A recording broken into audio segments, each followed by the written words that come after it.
How do I get this shit to show up? Oh, it's actually on screen. Hi, how are you?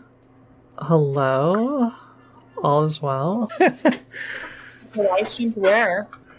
A YouTube channel that no one's really watching, but I mean, I'm doing this for the first time. I'm just setting up all this bullshit, trying to understand the stream labs or whatever, like these little utilities and stuff. Wait, hi, how are you? Oh, okay, there I am. Okay. How do you? 3 people are watching right now. Yeah, but it's like literally just us, I think. I count as one of the people watching. Because I think when you start this as one watching, it's kind of like on some websites when you make a new account and it's like, you have 1 follower, and you click and it's you. It's like, oh. Oh, hey, did you know that I'm going to be a domestic terrorist soon? Why is that? I mean, I feel like there's, in many societies, there is some point after which I think that being a terrorist just becomes justified. There are certain things that if they were to occur, I would probably become a terrorist too. But what is it in your case? Oh yeah, you can say that. You live in Canada. I can't say stuff like that anymore. Like, if I ever have ads broadcast into my dreams, I'm just gonna start bombing buildings. Like there are certain dystopia lines that if they're crossed, I'm a terrorist now. Yeah. No, but I think there's Heritage Foundation and some of our senators too are saying that transgender activism is going to be labeled as a domestic terrorist threat. Oh, wow. Yeah. What the fuck? Free speech will always be protected because you have all these guys with guns who will fight the government. You also, that leaves you a little fucked if the guys with all the guns are ever the ones who decide that they don't like free speech anymore. The government comes for free speech, and all those guys who were like, we need our guns, we need the Second Amendment to protect the First Amendment, they're all just like, yeah, okay, based.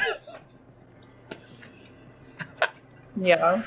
It reminds me of the Israel-Palestine situation, where kind of the actual on-the-ground facts as a matter don't matter, you know? Especially when what is a recent event, like, say, October 7th, that everybody can just use to, overshadow any other point that you could possibly make. And I was thinking that, like, facts don't matter. Only narrative does. And it made me really sad. Because I was thinking, because I think our side pretty much tries to be factual and doesn't build narratives. And none of that matters right now. I think Piers Morgan made that same comparison where he said, "Oh, this is just like how after October 7th, I just asked everybody, do you condemn Hamas?" Just over and over again. That was my only thing. I just asked every single person I talked to if they condemned Hamas. Yeah, it's like, do you pledge fealty to Charlie Kirk? Do you feel bad about Charlie Kirk? It's like, no, I don't. Like, yeah, I mean, look, if I was on that roof, and I would have, well, actually, if I was on the roof with the shooter, I'd have been scared about just him shooting me, so, actually, no, but if I was invincible and I was also on the roof with that shooter, I would have stopped him. I would have chosen this singular event. I'd be like, no, don't shoot that dude. But it's, no. But I'm scared because there are people who I wouldn't stop him from. We can't talk about this. This is the problem, is like the social media is a little like, if it was 1945, I would get banned off YouTube for saying like, maybe killing Hitler is okay. Like I don't know at what point it stops being like, they're allowed to basically drag us into a culture of political violence, but I'm not allowed to talk about that fact or like talk about the implications of where we've ended up. Yeah. So I just have to be like, oh, political violence is bad, guys. And it's like, yeah, most of the time it is. Like, generally it is. I don't want it to happen. But there are certain, like, like if your government doesn't respect rule of law, then a lot of people are not going to respect it either. If your government represses democracy, well, then that means how do we remove you? Well, we can't remove you democratically. People are going to resort to other ways of removing you. Right? Like I feel like if you don't want political violence, if you don't want assassinations, you have to respect democracy and rule of law. Like that should be a basic. So it's like if you have a government that is treading on those two things, I should be able to say, I don't give a fuck if your political leadership. Well, and we're just going to stop there because I'm like legit. Just like these platforms are all. Whew, you got to be careful of what you say on stream. This person says. I mean, I am. You hear how I'm not finishing some of these thoughts, but I don't know. I don't know where the line is. I don't know at what point I am. Well, I think you're like. I'm actually at the point where I'm kind of worried about like saying some things because. Well, you might get like arrested in America. I'm literally only worried about like a YouTube thingy getting me in trouble. Like I don't want my account to get struck. That's the only problem I have to worry about. I'm not gonna get fired or some shit. I'm gonna let you talk and express some of my thoughts, but I'm not gonna say them as bluntly as you right now. Yeah, free speech. Oh my god, freedom of speech. Freedom of speech. That's why in the video that I made about Charlie Kirk, I stopped at some point and I'm like, okay, we need to keep this a little more abstract. So let's imagine that I'm talking about Adolf Hitler because I think. And I'm not even totally confident about this, but I imagine that I won't get to like in trouble on the internet for saying that I think it would have been okay to kill Adolf Hitler, right? So let's keep it in that territory.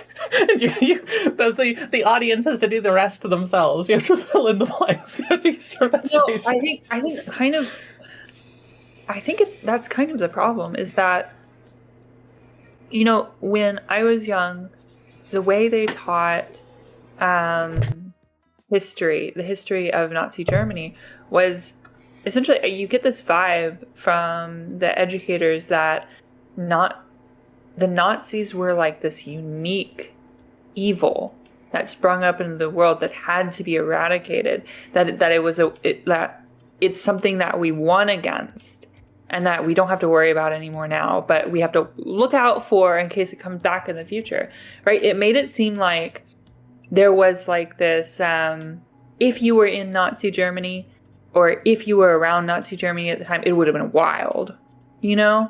But it wasn't, you know? Actual Germans living in Germany, their life for the most part was pretty banal, you know? I think we were done a disservice in history class by thinking that Nazism or far-right radicalism of this sort is rare, unique, or interesting in any way, because it's not. It's everywhere all the time. Like it's one of the most popular ideologies on the planet. You know, it's just waiting for opportunities to rise up and and hurt people. I feel like I would be happy to flesh out a clear like these are the circumstances under which I become okay with these things, and I don't feel like I should be doing anything illegal by saying that. Like, but it's just like right now I don't think it's like we're not in normal times. Like maybe 5 years ago I would have been okay to say this, but like as the Trump government or whatever is like putting more pressure on these companies, and as all the right wingers are kind of going crazy online, trying to find anybody who says something wrong. There are U.S. senators saying that I'm a virus that needs to be removed from the streets. Holy shit! Which senator said that? The Texas one and Nancy Mace. They did it on live television. And the DOJ and the Heritage Foundation are trying to label, or I think the FBI are trying to label us as a terrorist organization. A virus? Yeah. We have to do something about this.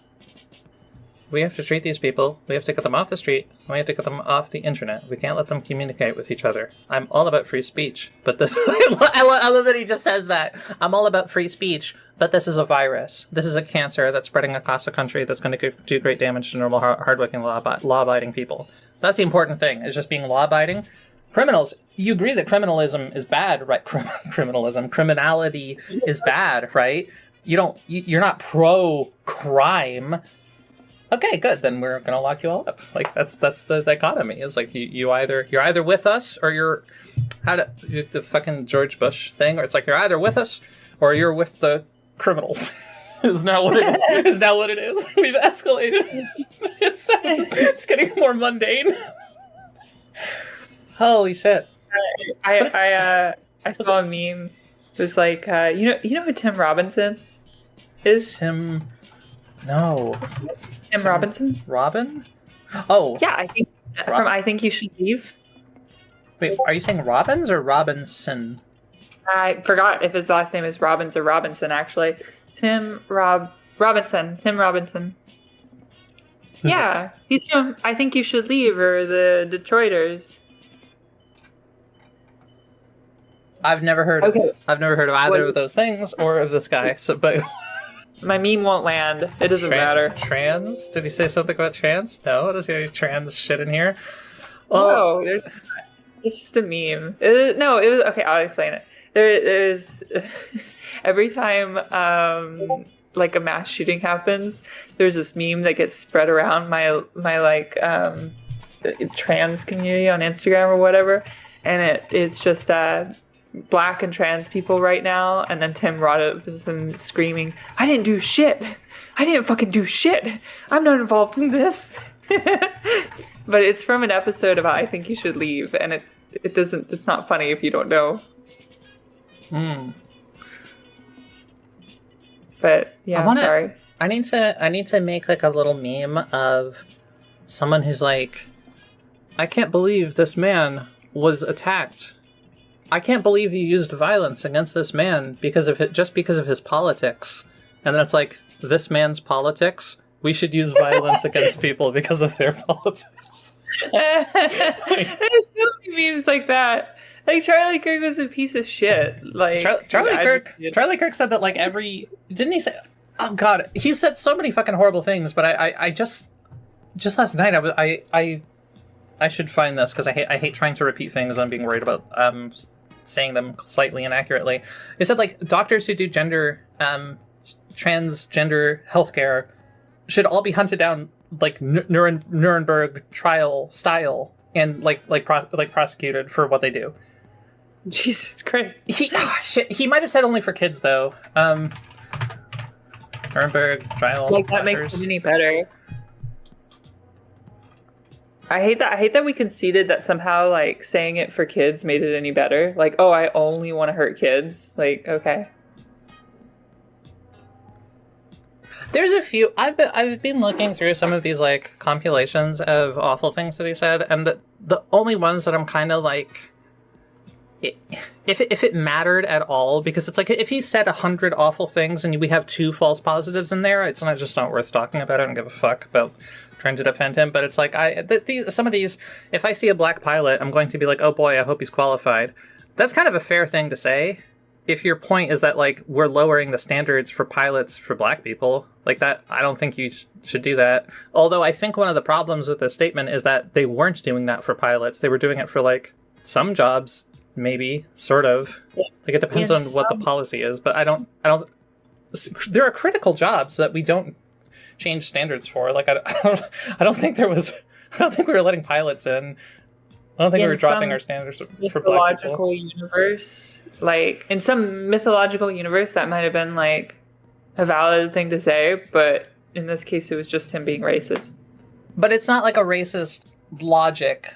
It made me think, like, it's about how changing the standards for one group affects the way that people see people who make it in. Because now, becoming a pilot in this case, we now are going to know that they might not have met the same criteria as everybody else. And that is like kind of a downside of like having different standards is that it takes away from like the prestige or the status of getting in. If we and this is something that people like black people actually experience is like a black person goes to Harvard and then it kind of is like the normal pride or whatever of, oh, look at me, I got into Harvard. But then a black guy says he gets into Harvard and then other people around him are like, well,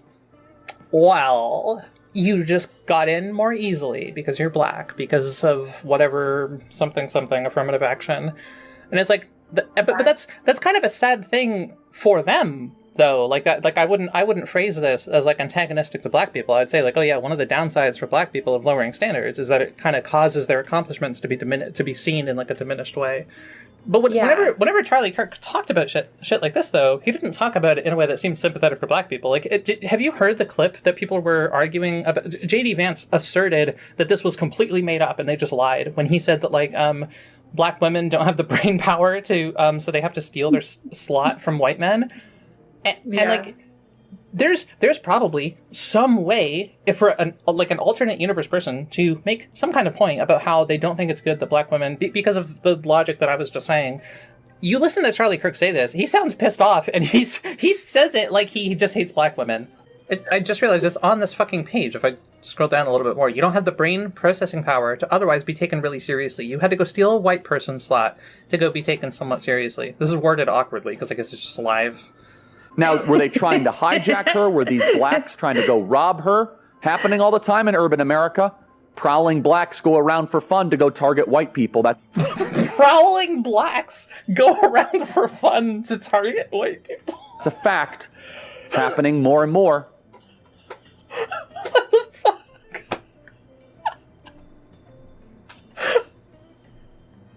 To the extent that discussion constitutes a marketplace of ideas, I don't even like the idea that Charlie Kirk represented that. Because I don't think that any of the discussion that I've ever heard him take part in was like actually exploring an idea between two people to determine which one is better or which one better stands up to scrutiny.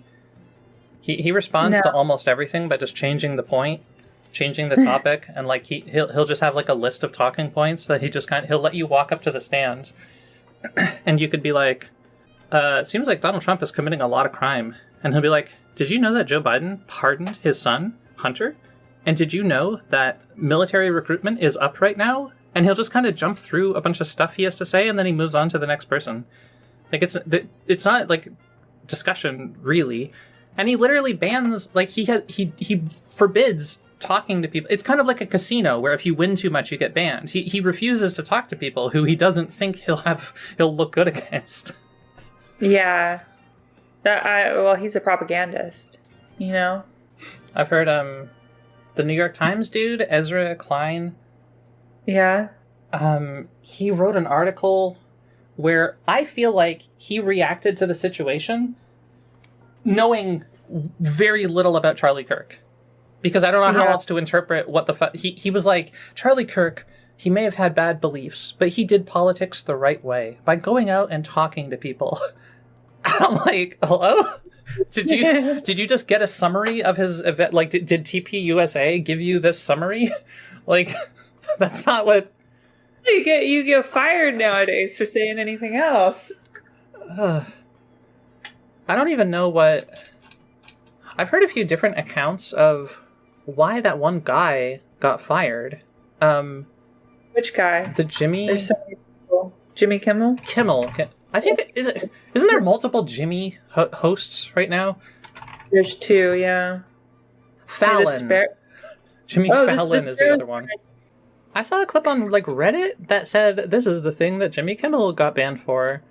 But I don't think it's actually clear what specific thing. It's not like a getting banned from a website where they link you the exact sentence that you got banned for. I think he just ambiguously got canceled, right? Yeah, he didn't really get banned for anything. And they're like, it's okay because he had low ratings. So it's justified. But the FCC or FCC won't let me be or let me be me, so let me see. But Carr is threatening other like outlets now. Yeah. And Sinclair's a pretty right-wing group, so I wonder what's going to happen there. But like they can't cancel The View. They'll just cancel every single left-wing show and just say, oh, they all had low ratings. No, but like, okay. Because I don't know at what point. I have no idea. What are ratings? Jimmy Kimmel had ratings? What were they? What does that mean? I don't even know what the fuck he's talking about. Does that mean like how many people watch the show? Like, does he mean viewers? Does he mean like professional critics rating the show? Like, I don't get it. I don't even know what we're talking about, but surely some of these fucking things must have good ratings because everybody watches them. Like, does Jon Stewart have good ratings? I feel like everybody knows Jon Stewart. I don't fucking know. But when they canceled Stephen Colbert, all the right-wing people were like, "Oh, his ratings sucked. He's not funny anymore." I have no idea what we're even who's popular. How is Bill Maher still on the air? Like, oh yeah, that's a great point. How is Bill Maher still on the air? There was a time like in the 2000s where I liked Bill Maher. That was a long time ago. Well, I did as well, but kind of the same way that you said that you kind of like Vosh, where he would say some shit that I thought was dumb, but I feel like the impression that I got from him is that he really just didn't care what anybody else thought, and that he wasn't like as party line as everybody else. It really was just this one dude opening up his brain and pouring it out on a show, and I thought that was like neat. I do like that. I do like that. But I don't know. I feel like something's happened to him over time. But he became like, wasn't he like, didn't he have an affair with the sort of new atheist movement at one point? Maybe? I don't know. But it's funny is, not funny, but speaking of Bill Maher, something happening to Bill Maher, I honestly think, I don't know what happened along this movement's line, but almost everyone that was involved in that new atheist movement or heavily involved, once you got past the cultural environment where that alone could be a big thing, rejecting God or whatever, they all became right-wing. Almost all of them. And I think it's because the whole momentum of the movement was sort of based on this, like, I'm better than you sort of contrarianism. And that was the core of the movement, and not atheism per se. So they all just ended up like right-wing hacks in the end. But why did that?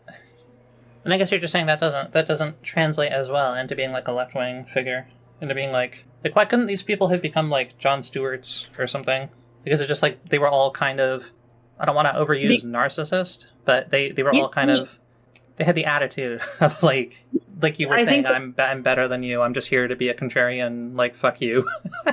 Yeah, I mean that's how they all got famous. That's what the new atheist movement was kind of like. That was its vibe. Is like, of course you're dumb, like you believe in a god or whatever. Like, I'm better. I know, I'm the contrarian here who's going to piss everyone in society off, but I don't care because I'm right.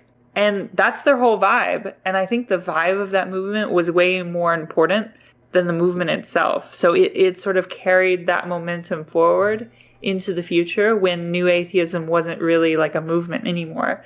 And there's no outlet for that on the left. And I think Bill Maher... I'm realizing how lucky we got with Jon Stewart. Oh, yeah. Fuck me. Jon Stewart is such a, like... He's such a, like, a heroic figure in media. And his, like, consistency and longevity... Dude, if it came out... If there was, like, a big scandal where it turns out that, like, Jon Stewart, like, raped a woman or something, I think I would just lose so much hope in humanity. Like, holy shit. We can't have anything good. If he's... Okay, I feel mean saying this, but wait. This is a woman over here? This is such an odd-looking woman. This is such an odd-looking person. Whoever this, if this is just like a normal woman, I'm being such an asshole. But it looks like one of the regular like Fox News host dudes put on a wig to make fun of trans people. Okay, I shouldn't. You know what? You're right. You are mean. I shouldn't say this. Oh my god. Oh my god. But I have no idea who it is, and whoever it is, it's somebody who was voluntarily being employed at Newsmax. So fuck them. Whatever. Finnerty. It's probably the Republican look. It's like the the thing where who was the president? Right, vice president. Trump, vice president. The one that first Trump one. That Trump tried to kill. Yeah. What was his name? Mike Pence. God. Yeah. People pointed out that Mike Pence's wife just looks like Mike Pence with a wig on. Wait, let me look. Someone told me that before I saw her, and then I looked her up, and I was like, "Oh God, why do you have so?" I'm so sorry. She does look a lot like. I don't agree with this. No, okay, whatever. Okay. Well, I think it's kind of unfair because I feel like when people get old, their faces just all look the same. I feel like there's not like a 90-year-old man and a 90-year-old woman. I feel like sexual dimorphism or whatever is most strong when you're young and pubescent. So the older two people get, I guess they're just gonna look similar. But it's also like they just have the same like ethnic face genes or whatever. But you know, maybe they do look similar because the way that I'm telling them apart, like when I deconstruct them genderedly, is that she has jowls, and that's like a woman thing. Is there a woman thing? Yeah, men don't get jowls. What? Okay. Yeah, men. I'm going to say this very confidently. Men do not get jowls. Look at her. Look at his jaw, and look at her jaw. Her jaw is ragged. Okay, but who's that guy? Remember the South Park episode about Nambla? And it wasn't actually Nambla. It was something look like. Wait, look Nambla. Wait, national something. Marlon Brando. So I feel like Marlon Brando, in that one movie or whatever, didn't he wore a thing? Look. Marlon Brando. Marlon Brando has the. Oh, let me see. I don't. Isn't he like chewing tobacco or something in his mouth? Okay. I think they actually I remember this because I remember reading that they actually had a little thingy that they put. It wasn't chewing tobacco, but an actual like object in his mouth to exacerbate his jowls. But I think it was. There was a look that they were trying to emulate. It wasn't something that they just made up. It was like certain people just had a wider something. Also, wait, no, because there's pictures of him like as an older guy, and he is lower thingy, little. I've never paid this much attention to that part of like a person's face before. Holy shit. Where was this? It just says the name of the thing, and then it's not. Jackson is now taking the right-wing trans panic to a new extreme. He was talking. Pediatric illnesses to start with. Never heard of this. I thought this was just like the actual news. When I say these people, I'm talking about the people that are responsible for this, either transgender or. What are they talking about in chat? You love this picture of like, we found a picture of this person and they're wearing like a dog hoodie or something. So obviously they're a trans furry, and that's our narrative that we're running with. Is that the shooter? I think it's like the shooter's roommate. So I guess the shooter, who's in the middle, texts his roommate, which is this person on the right. He texts in one of his text messages. He said like something, my love. So they were like, "Oh, he's in love with this person," and then they just looked at this picture, and I think that they literally just saw this picture and they were like, "Oh, okay, so trans furry," and because they haven't shown anything else to establish that this person is trans or furry, but everyone is now calling them a trans furry, and I'm scared. I'm thinking, is it just based on this image? It might just be based on this image. I don't know. Yeah, I honestly think they're just tripping over themselves to blame trans people in some way. I think the actual federal investigation hasn't come up with anything of the sort, but local law enforcement and the internet are going wild. Grotesque. It calls to mind other dark transphobic insanity pretending. They said that the shooter was trans at one point because they found TRN on the bullet, which is the manufacturer engraving. Oh, okay. If I remember correctly, that wasn't the government that said that. That was Steven Crowder. It was from. I should look into that. But someone I know who is usually not wrong about stuff told me, "Oh yeah, that was Steven Crowder posted that on Twitter and said that it was a friend of his who worked in the government." But there was no official release or anything. And then, But like that narrative that it's a trans person is what the government's going with, or was going with for a minute, and now it's like, well, they were influenced by. They had a trans roommate. Well, actually, they were influenced by trans ideology. Trans ideology radicalized them. Blah blah blah. But I think it was from one of the police officers. who said that. And then the police chief had to come out and be like, no, actually, no. They're being am I supposed to be on the stream again? facilitated by Democrats in this country, by the far left, and by the progressives. And this is what you get. And so this is not a problem that exists on the right. It's not. This is a group of domestic terrorists that have been bred. They have been bred by the left, by the progressives, by the liberal media, including many that I serve in Congress with. Is that the only part of this whole video that's actually that dude talking? I didn't even hear. Did he even say trans people? Population that's already, you're dealing with a population that's already prone to do some of the stuff that we're seeing here, and they're being facilitated. Is he just describing, but not like there's no specific noun that he's referring to here? He's just saying they, them, this people, this group of people, and it's like I'm actually surprised. I'm surprised this clip isn't just freely available because I thought Newsmax like wants me to listen to their shit. Did Nancy Mace say that shit too? She said that. Did she call it a virus? She said something similar that we need to be locked up. But she's saying like tranny, like in congressional floors, like constantly. She's like obsessed. Yeah, she's repeating the racist lies about Ilhan Omar marrying her brother and advocating to deport her because she's. I don't know, because she's a Muslim, basically. This is currently probably the most egregious member of the U.S. Congress, which is like there's reasonable competition for that title to be like the worst member of U.S. Congress. There's a lot of awful Congress people, but I don't know. I haven't heard much recently about any other person being worse than her. I don't know. I think I try not to have conversations anymore. I don't think conversations are worth it, like political conversations with anyone. I mean, I know you, but I think we're way past trying to have a conversation with anyone. I think it's just like either you go the radical route or you run and prepare, and that's it. That's the only options we have right now. You know, Iris.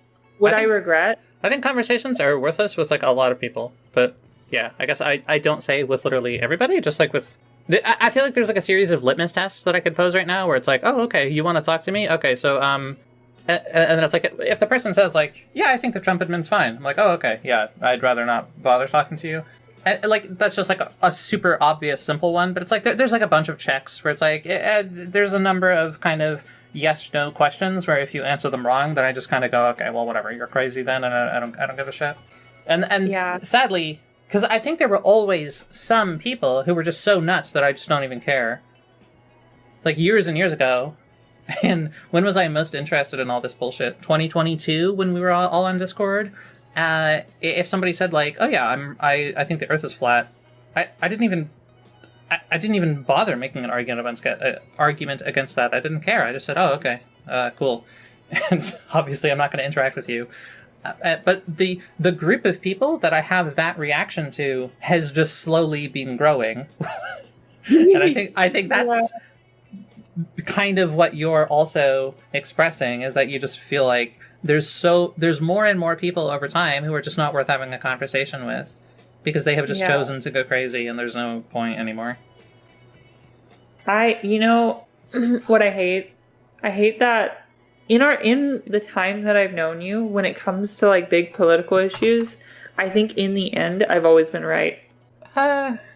What big disagreements do you think you and I have? Israel and Palestine. We had a big disagreement about we had a disagreement about whether or not the Republican Party was like eliminationist against trans people a long time ago. I think we've had a bunch of little disagreements, but I think I've always been right when it comes to big political trends. And I am really sad that I think that I am typically right about the trends of things. And also, I think like another reason I think conversation is over, is because I think like if we had, I don't think we're going to continue to have like any sort of democracy here. I think it's pretty much over for the time being. I've heard a number of people say this, like that I will say, okay, I think you're right. At this point in time, I more or less just think that, yeah, the United States government, like the executive branch, is basically an authoritarian dictatorship. It isn't, maybe you might say it's not like a full dictatorship, like they haven't totally finished tying up every loose end, but the executive branch is pretty clearly in its character acting as a dictatorship, trying to just rule every single thing just flows from the guy at the top. The Congress is basically turning over and just doing whatever he wants. The judiciary, like they've infected the other branches of government. They've had all these like loyalists placed in like all the important positions. I think in 2017, if someone said like, well, the U.S. is fascist, yeah, I would have been like, well, no, it's not fascism. It's just. But now I'm like, yeah, basically, like insofar as fascism, if we're playing like historical dress up, where fascism means like some serious ideological belief, like you have to read the doctrine of fascism and agree with their beliefs about like the nature of truth. No, but if you just mean fascism as in like, yeah, we had a democracy and now there's like an authoritarian movement to be undemocracy, which is generally how we use fascism. Yeah, you guys basically lost. Your whole country fucking fell into fascism somehow, which is pretty sad. Yeah. But then I think somebody will come to me and say, well, I said that it was fascism in 2017 and you disagreed, so I was right in the end. And well, I think the nature of that disagreement is, imagine if I run a store, imagine if I run a supermarket, and some random black dude comes into the store, and you point at that guy and say, call the cops, he's a thief, he stole. And I'm like, I didn't see him steal. And then I watched the security tapes, and I'm like, I didn't see this guy steal anything. He might steal at some point, but like, dude, I don't think we can just call the cops. He didn't do anything. And then this guy comes shopping at the store every week, and then after a while, after like a few months, he does fucking steal something from the store. And I'm like, oh, okay, well, holy shit, he actually is stealing. And then I call the cops. And then you're like, see, I was right.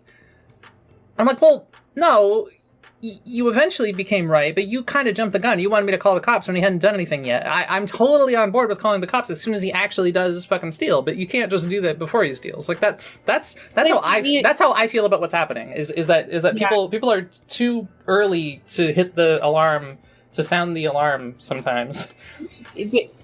But you see, the problem is that this has always been my problem with you politically, is that I'm the autistic one, but for some reason you can't read subtext, right?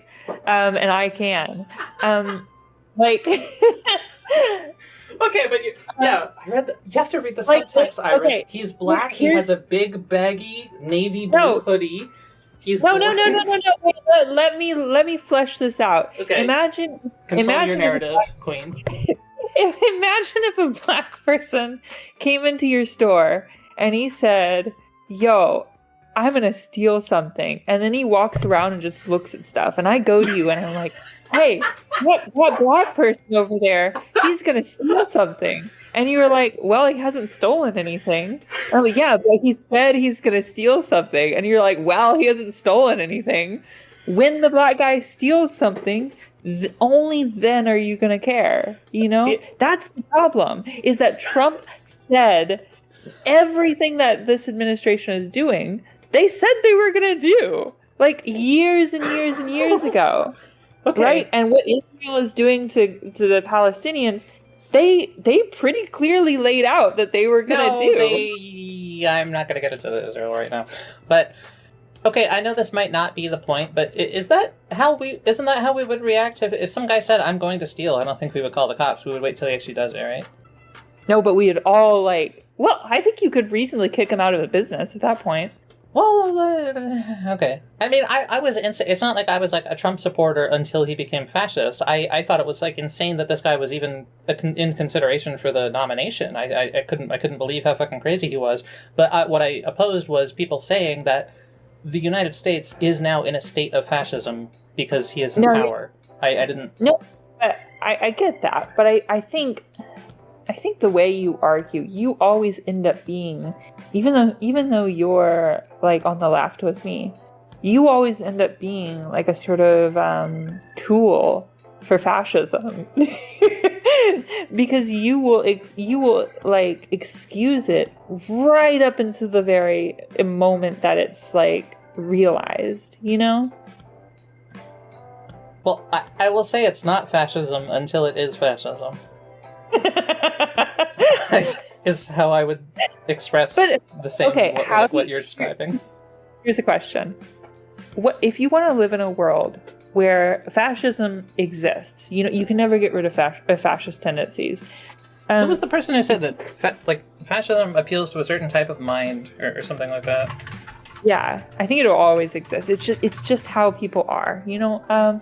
But if you want to live in a world where you never let fascism or authoritarianism get reified into a government or an institution, if you want to live in that world where it never gets to that point, how do you live in that world without being an alarmist before it happens? My answer is I don't think you can. I think if you want to live in a world where fascism or authoritarianism never get realized in a government, then you have to be like, you have to be like insane. You know, you have to call it out even when it's in that trajectory, you know, and you have to like be ruthless against it, even when it's not, strictly speaking, reified fascism. You have to shut it down and be ruthless against it in its infancy. I think the practical point of disagreement is going to be in, or not disagreement, but like the practical point of difference, that the actual point in time where we react to things differently is it's going to be like a person is acting in a way that you think is fascist, and what you mean is they are taking a position that is kind of in a direction of fascism from where we are now. But then I think that there are positions that you could to some extent say are kind of in the direction of fascism from where we are now, but that I don't think are actually bad, and I think that you can advocate for without serving fascist interests. Like, if we have a state where the police are just not prosecuting theft for some reason, like in California, and then I said, wow, this is really bad. There's a lot of crime. I think we need to give the police more power here. Well, that's kind of in the direction of fascism. If you view like a huge spectrum from one end to the other, where like fascism is the extreme, and we're moving from like 48% to 49%. Well, it's in the fascist direction, right? Like we're going to disagree about which individual positions are significant enough to sound the alarm over. Yeah. No, I agree. It's a threshold. It's for sure a threshold. There are a lot of things that I support that if your threshold was lower than mine, your alarm bells would go off. My criticism isn't that there has to be some threshold, or where is that threshold? I understand that there's a threshold. My criticism is that your threshold is way too fucking high. Well, I think the second point of difference would be when we are sounding the alarm, what is it that we are saying? What is this alarm bell? Like, it's not just going to be I'm imagining it's not like just a siren, like just like a loud noise where everyone... You ever been in a building and an alarm goes off and you look around like, what is it? Is there fire? What does the alarm mean? It's just a loud noise. Like, I think it's like one of these modern ones where it's like a robot noise going like, fire, fire, fire. And I think I think that I would agree. I would be in the control room, the security room, and I would agree, okay, we should press the button that sets off the alarm that's kind of like, this is some crazy shit. It's kind of pushing us in the direction of authoritarianism and repression of like democracy and rule of law. And then I think other people would be like, no, we need to press this button over here. And with the alarm that it's going to set off is, this is fascism now. This is Nazism. Like we've arrived. And I just go like, well, hang on. No, you can't press that yet, because at some point that might actually be the case. And then if we've already pressed that button, we have no more buttons left. And it also just doesn't seem strictly true yet. I mean, it's 1930. There's definitely a danger, but he isn't dictator yet. So let's not press the "he's a dictator now" button, because we're not quite there. I get that. I get that. So I think those are the 2 points of difference. Is like the nature of the emergency, and then which little thing, which small differences actually constitute setting off alarms. Yeah. I know. I guess I get. I guess I get that. I don't know. That's kind of because I have that perspective too when it comes to the trans genocide conversation or whatever. They're not like the Republican Party isn't genocidal against trans people.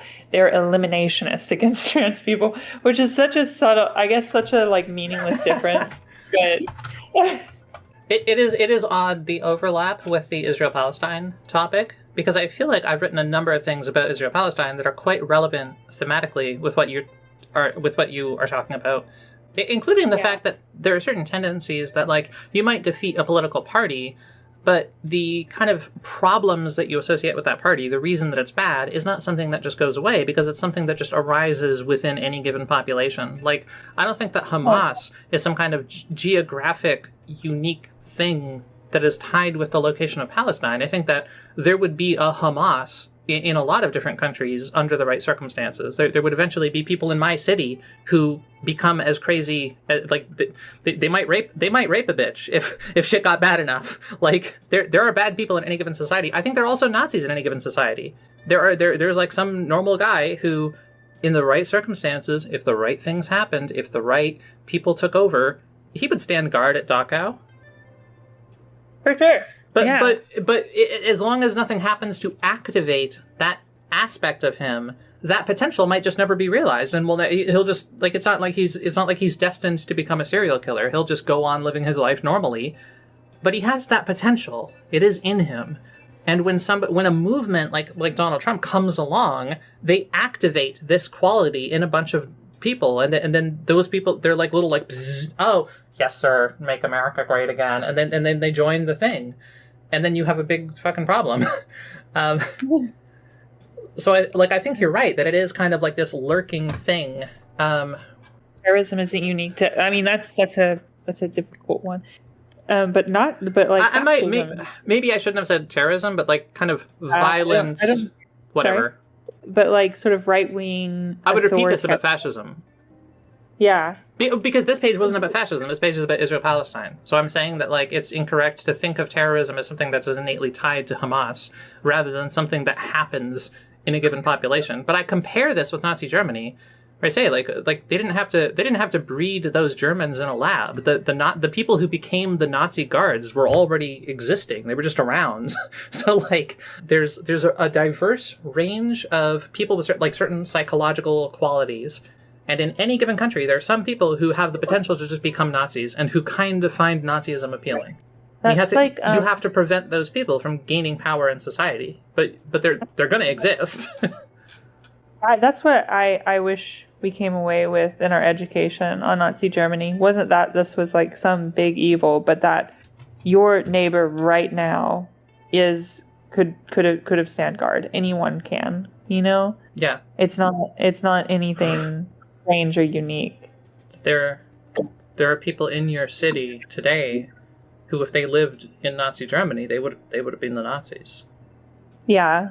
And in some way, I feel like that is, maybe not that exactly, but there is a similar in theme lesson of Nazi Germany. Like what I realized while learning about Nazi Germany and the Holocaust was that you can never feel confident that it can't happen here. Because I think Germany was like one of the most advanced country. It's Western Europe. It's the enlightened, whatever the fuck. Like it's we're not savages like Ethiopia or whatever. Like we have technology here. We have a parliament, and we had a like we were so civilized, and it still happened. It's something that we're supposed to study because we're supposed to see the warning signs of like, oh yeah, look at. What's the point? Why do we spend so much time learning about Hitler's rise to power, if not to be like aware of similar things happening in other places? Yeah, but it's like emotional, right? I feel like you expect a rise into fascism to feel like something, for it to be apparent on the streets. But I think people in Germany, like on the streets, their everyday lives were just as mundane as they are today. Like fascism, especially if you're not a part of the group that is, getting sent, if you're not a trans woman, getting sent to the camps, then life pretty much feels exactly like it did before. You know, it's hard to emotionally feel fascism in the moment because there's no real feeling to it. There's no it's so intellectual for everyone who's not directly affected. Because you see it here in America, like it's happening, it's here, but yeah, but if you go outside, like if you literally walk outside right now and look around, you're like, huh? You're like the what's that guy's name from that one movie about the McCheese? Wait, the burger with the Royale with cheese, and then the guy he's like Jesse Ventura or something. Oh God, I love my. No, wait, help me out here. I don't know what you're talking about. The movie where they say that they're the two guys talking, and he's like the black guy who always says motherfucker, and then there's like the Royale with cheese, and then who's the other guy? Who's the white guy? Zara said Pulp Fiction. But who's the white guy in Pulp Fiction? Oh, Jesse, isn't it? Wait, John Travolta?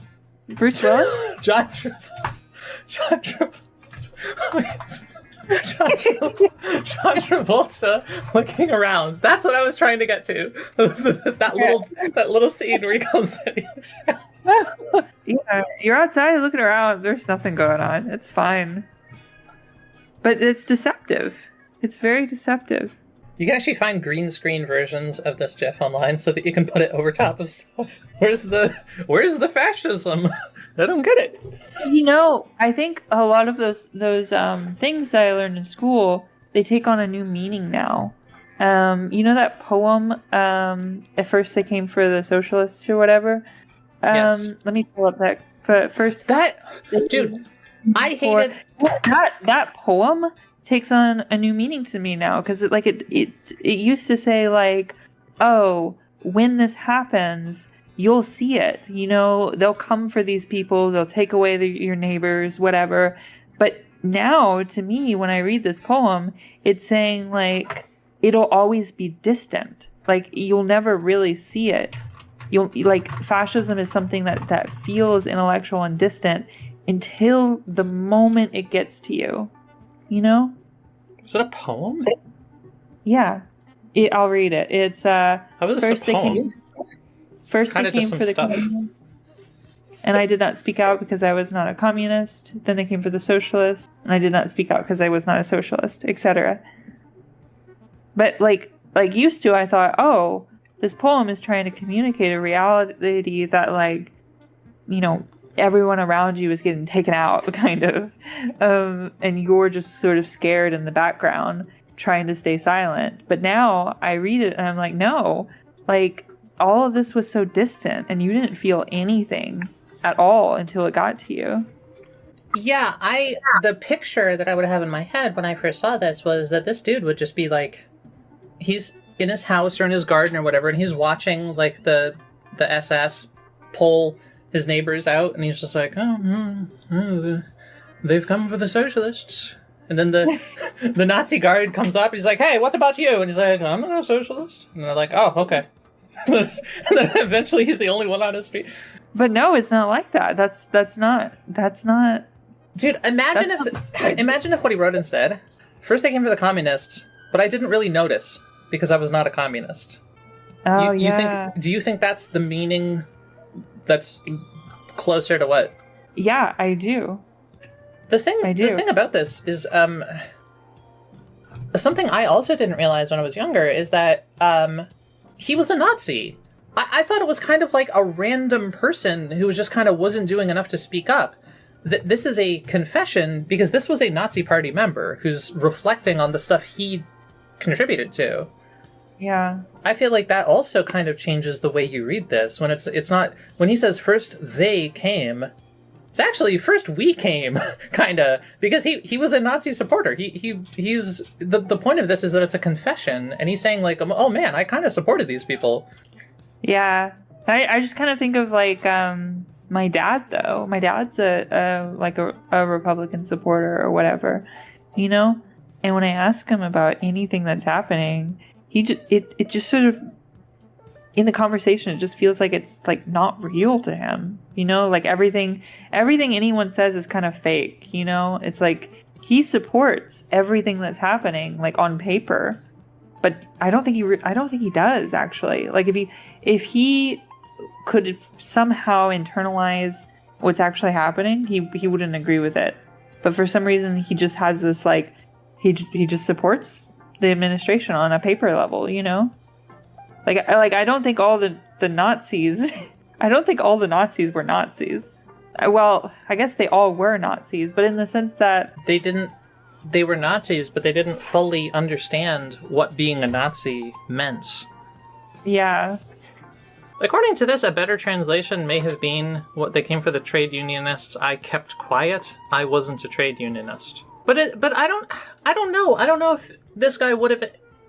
You could just imagine an alternate version of the poem where he does say, I didn't notice. And maybe that would be a better reflection of a lot of people's experience. But this guy's personal experience, I think he knew, because it says that he was an anti-communist and supported Adolf Hitler's rise to power. But then it was after Hitler insisted on supremacy of the state over religion that he became disillusioned.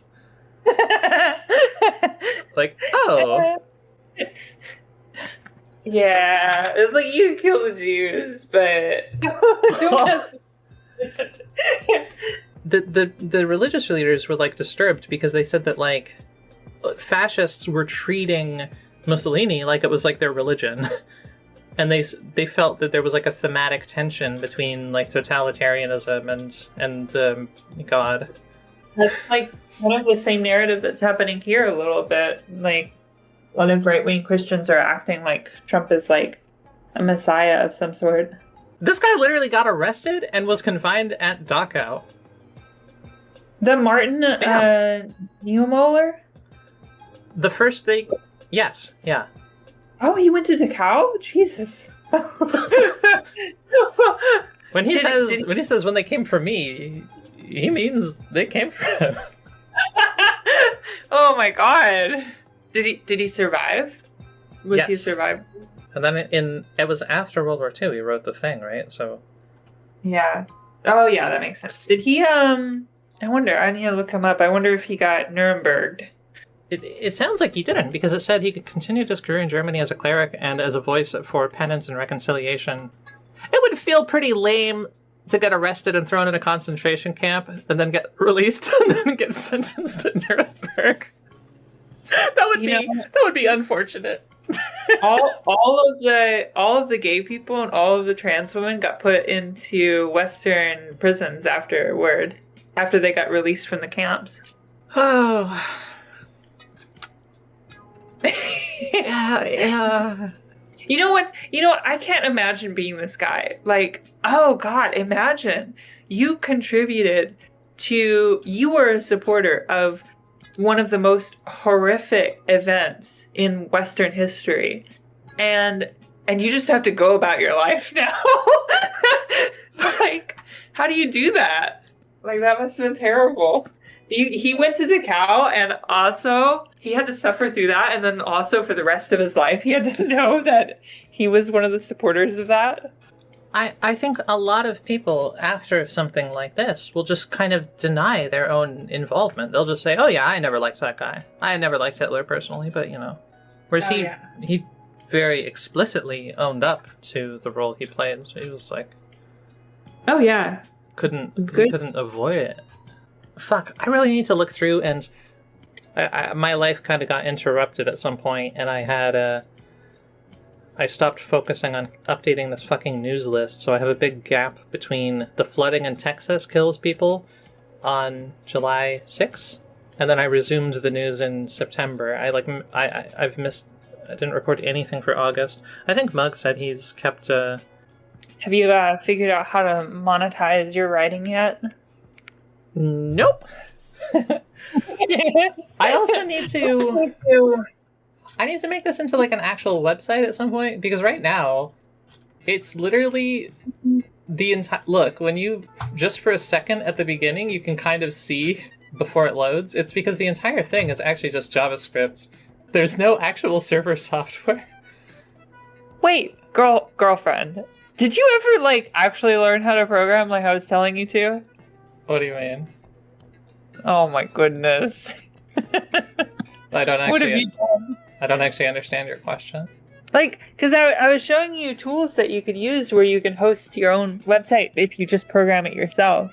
Yeah, look. So every single page on this website, quote unquote, is actually just a text like this. Oh, you went with GitHub.io. Awesome. Yeah. Oh, actually, could I just wait? Can I just do No, it I'm not gonna. I'm not gonna look at the thing because it lags behind and it's weird. Oh, it's Markdown. You used Markdown. You're wonderful. No. I love you. I love you so much. No, I didn't. It depends what you mean. It's like a pseudo markdown that I made up. It just has a listen. It has a .js at the bottom, and then that .js is the thing that adds the actual site layout and stuff, and then goes through and fixes all of the. Why would you write your own markup language? Calling it a language feels a little dramatic. It's kind of just some, it's just some code. But because I wanted to control every aspect of it, and also I just wanted to, I don't know, it's fun to do stuff. But now I'm like, man, I kind of want to have this be an actual website instead of then you need a server and everything. It's a lot more complicated. I know to set it up that way infrastructurally. But I think GitHub has like a thingy that can. But also, I used to have this. I used to mess around with server shit, and what was it called? The popular thing was like XAMPP, which had like a bunch of things in it. And I just didn't want to. I just, instead of doing all that, I was just like, wait, but I think I could make the whole thing just using static HTML and JavaScript. So then I did, and now it. But I just find that funny, like I just. Why get bottom surgery? Okay.